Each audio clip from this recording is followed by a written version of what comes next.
Karong adlaw mga choy, tudloan ta mo kung saan pag-convert sa inyong sweldo sa Facebook nag-send sa PayPal. So una yung buhaton is i-click ning wallet, tapos ato mo sa profile,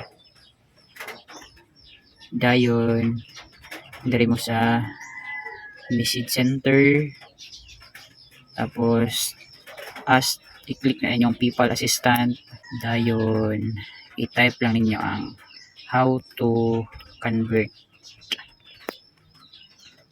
USD to PHP. Dayon alatan na ninyo ang reply ni PayPal assistance.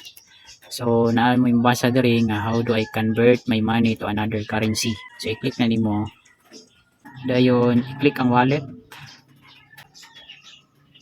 dayon i-click nimo ang PayPal balance, dayon i-click nimo ning kani siya USD, dayon kaning na mga dot sa kilid, i-click nimo na, dayon i-click nimo ang convert currency, dayon i-click nimo ni siyang Philippine peso, dayon next, dayon ibutang nimo ni siyang imuhang sweldo sa Facebook, which is kani mo i-type 32. Dayon next, dayon last step is kani siyang convert now,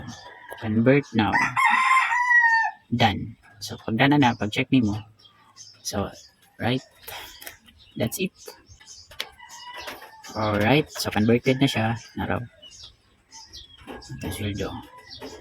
Dayon tablan din to masunod og kung saan pag claim ani sa GCash nimo.